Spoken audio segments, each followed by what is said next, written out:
안녕하십니까. 역사를 좋아하는 사람입니다. 저희 방송을 구독해 주시고 시청해 주셔서 감사합니다. 그 요즘 날씨가 좀 요즘 따뜻해졌습니다. 겨울은 추워갖고 그냥 활동하기가 문제였는데 요즘은 활동하기가 좋습니다. 오늘은 동이는 동쪽의 활을 잘 쏘는 민족, 활의 역사에 대해서 말하겠습니다. 우리 조상들은 동이족입니다. 옛부터 우리 조상들은 그 활을 잘 쏘습니다.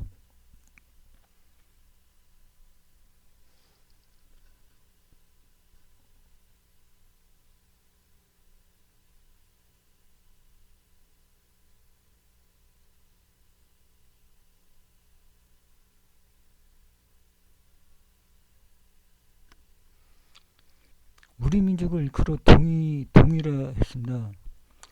이 동이라는 것은 동쪽의 활을 잘 쏘는 민족이라는 뜻입니다. 여기서 이는 큰 활을 뜻합니다. 동의 이는 동안 허신의 설문해제의 해석에 따르면 이는 대궁에서 왔고 동방 사람이다. 중국 문헌에는 고조선, 고구려, 백제, 신라, 부여, 동호, 거란, 고려 등이 동이라 했습니다. 근데 지금의 역사학계는 우리가 동이족이 아닙니다. 아니라고 그럽니다. 역사 우리 역사학계가 희한한 데입니다. 희한한 데.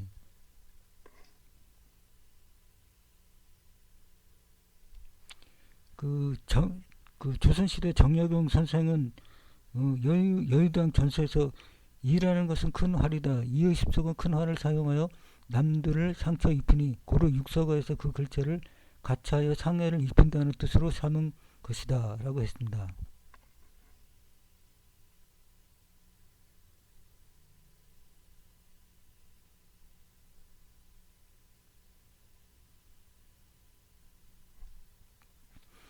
이 한국 양궁은 올림픽에 나가면 그 올림픽 금메달을 휩쓸고 있습니다. 10번의 올림픽 대회에서 금 32, 은 10, 동 8개를 따냈습니다. 그 양궁은 최강국입니다. 우리나라가. 근데 여자 단체전은 올림픽 종목으로 채택된 1988년 서울 올림픽 이후 단 한 번도 금메달을 놓친 적이 없다고 합니다. 이게 다 우리 옛날 조상 때부터 이렇게 활 잘 쏘는 민족이다 보니까는 그 DNA가 그 전해진 게 아닌가 생각합니다.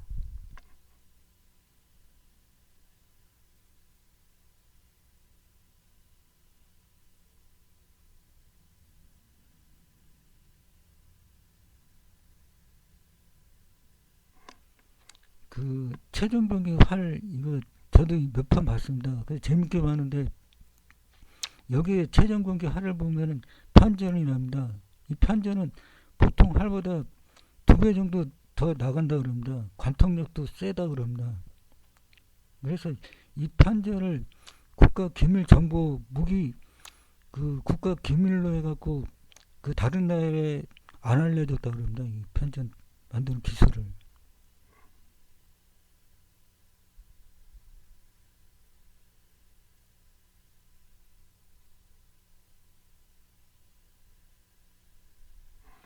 이 신기전도 있습니다. 신기전은 조선 세종 때 개발된 고체 로켓이자 로켓 추진식 화살 병기 화전 또는 그 단위와 체제를 말한다고 합니다.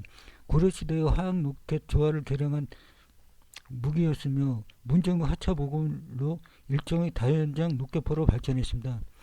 이게 요즘 나온 다연장 로켓포 그 시초입니다. 서양보다 우리나라가 최초로 만든 겁니다. 최초로.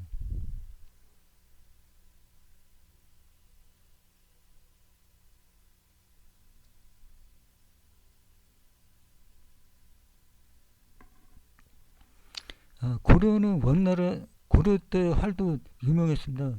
고려가 원나라의 부막으로 전략할 때 원나라에서는 고려의 활을 곡물로 요구할 정도로 성능이 뛰어났다고 합니다.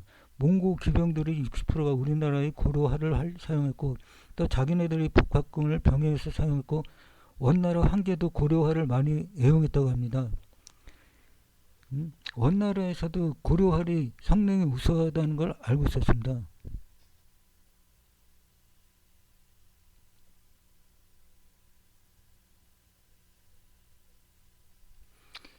고구려 시조인 주몽은 고구려 말로 선사자, 즉 활을 잘 쏘는 사람이란 뜻입니다.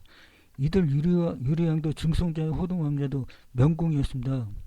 고려를 세운 왕건, 조선을 세운 이성계 등도 활을 잘 쏘았습니다. 장보고의 원 이름이 궁복, 후 구구를 세운 궁예가 활자가 들어갑니다. 이것은 다 이들이 활을 잘 쏘기 때문입니다.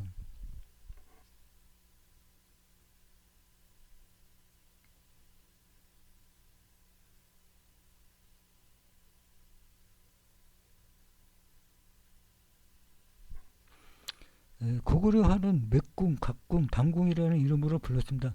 맥궁의 우수성은 중국의 여러 기록에서도 나타납니다.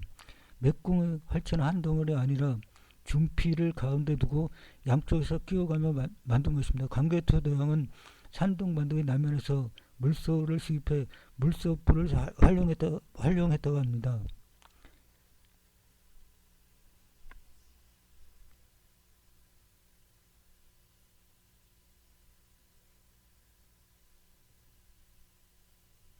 그리고 고구려의 화살 또한 대나무가 아닌 광대짜리 나무로 만들었으면 화살은 대나무가 아닌 광대짜리 나무로 만들었으면 호시로 불렀습니다. 호란 광대짜리 나무인데 두만강 서수라 지산지였습니다.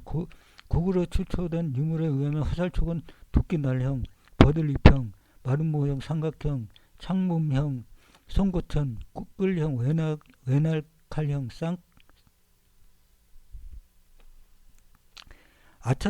아차산성에서 발굴된 고구려 화살촉은 오늘날 특수광철에 해당된다는 사실이 실험을 통해 입증되었습니다. 학술적으로 탄소 함유량에 따라 순철, 선철, 강철로 구분되는데 1.7%가 기준점이 된다는 것입니다. 고구려 화살촉의 경우 탄소가 1.7 이하인 0.51%로 오늘날 특수광철과 유사한 강도를 지닌 것으로 판명되었습니다.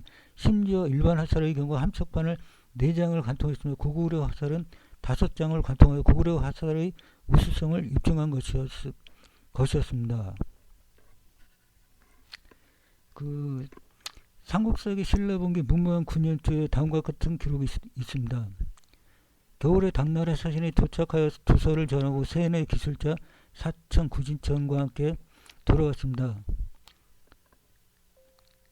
당나라에서는 구진천에게 나무 세뇌를 만들도록 명하였는데 화살을 쏘자 30보를 날아갔습니다. 황제가 묻기를 너희 나라에선 세뇌를 만들어 쓰면 1000보나 날아간다고 들었는데 지금은 겨우 30보밖에 나가지 않는 것은 어째서인가라고 하였습니다.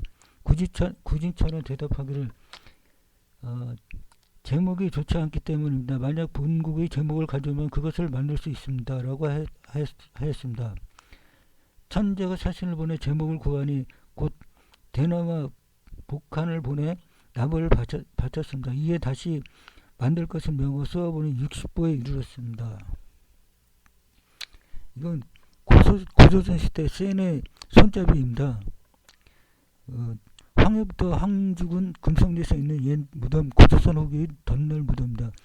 황죽과 순웅장 금성리 포전 안에서 발굴되었으며 이 무덤에서 청동으로 만든 세형등급, 세뇌 등 무기류와 동기, 일산 대꼭지를 비롯한 수레 부속들과 솔, 그리고 새로 만든 칼, 장끌, 수레 굴대 끝, 바퀴통, 테두리, 그러니까 여러 가지가 발견됐습니다. 보면은 우리는 세형등급이나 무기가 한 개가 아닙니다. 근데 세형등급, 비파형등급, 이 세뇌입니다. 이게 이 세뇌 아까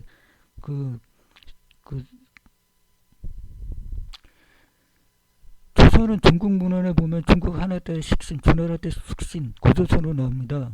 위장 정인본 선생은 국내의 다양한 정보를 바탕으로 중국 사서 속의 식신, 숙신, 직신, 주신 등과 마찬가지로 조선이 우리말의 뜻을 옮긴 것이 아니라 발음을 전차한 이름이라는 결론을 도출해냈습니다. 그러면서 만주어의 비교 분석을 통해 조선이 광경을 뜻하는 만주어 주신과 계통적으로 천연관계가 있다고 봤습니다.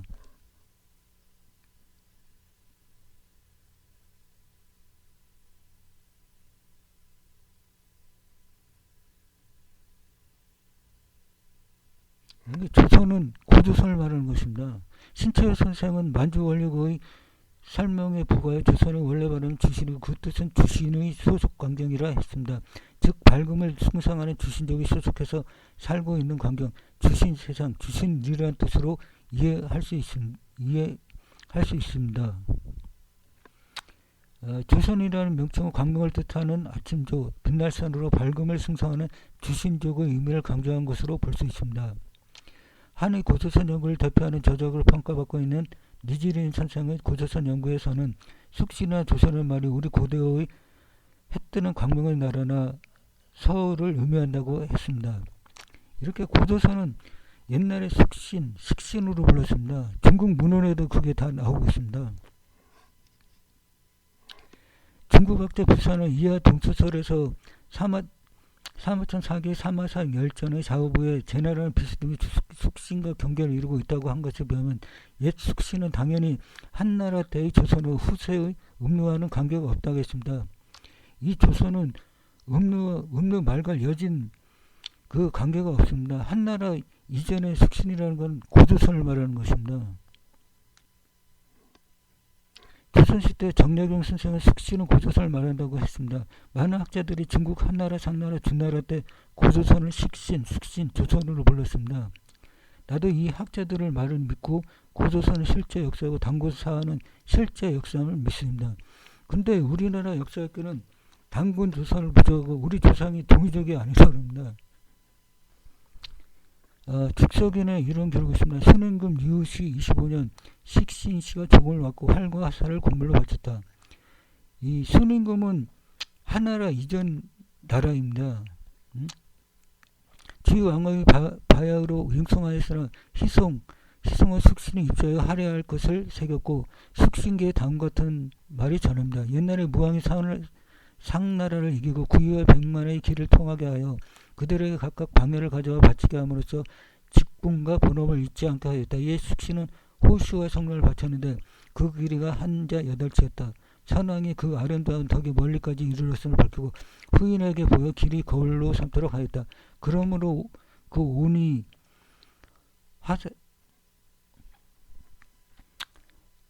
후한서 동의열전에 보면은 주나라 무왕이 은나라의 주를 멸망시킴으로써 숙신이 와서 성노와 고시를 바쳤습니다. 관숙과 채숙이 주나라를 배반하고 이적을 배반했는데 주공이 이를 정벌함으로써 동의가 드디어 평정되었습니다.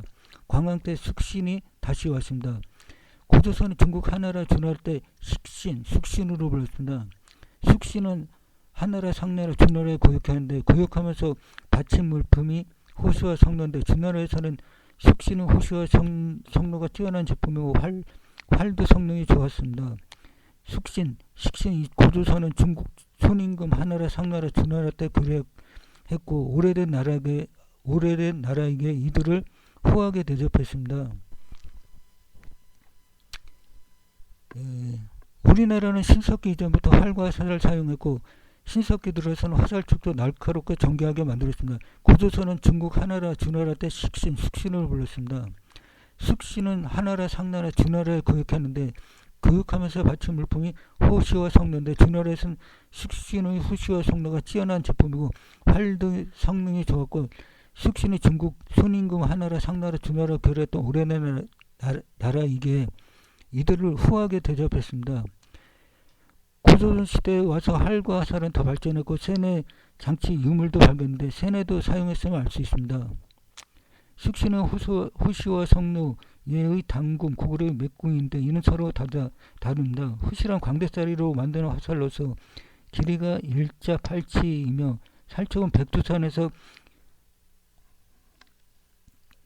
고구려의 맥궁은 각궁이었으며 222년 고구려 삼상하 20년 이전부터 사용했습니다. 신라에서는 558년 진흥하 19년에 내마 신득이라는 사람이 포공을 제작했으며 백제에서는 이 기술을 받아들여 더욱 발전시켰습니다.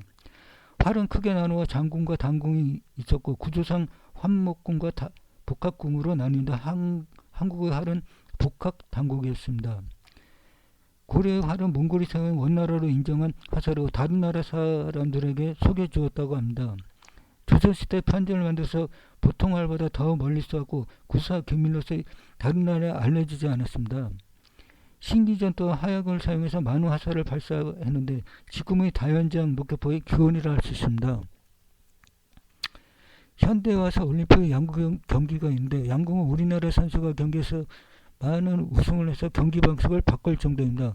올림픽의 양궁에서 우리나라 선수가 많은 우승을 할 수 있는 것은 우리 조상의 신석기 이전부터 활을 사용했고 활을 사용해서 나라를 지키고 사냥도 하고 다른 나라에서도 우리나라의 활과 화살이 뛰어나다는 것을 인정하는 등 우리 민족은 활과 화살을 중요하게 생각하고 잘 다뤘기 때문입니다. 우리 조상들은 동의적으로 활을 잘 쏘는 민족으로서 중국에서 알고 있었습니다. 지금의 양궁 경기에서 우리나라 선수가 좋은 성적을 내는 것은 우리 조상들의 활을 잘 쏘기 때문에 그 유전자를 물려받은 것 같습니다. 이게 우리나라 양궁 선수가 올림픽에서 많은 금메달을 따는 것은 다 조상 덕인 것 같습니다.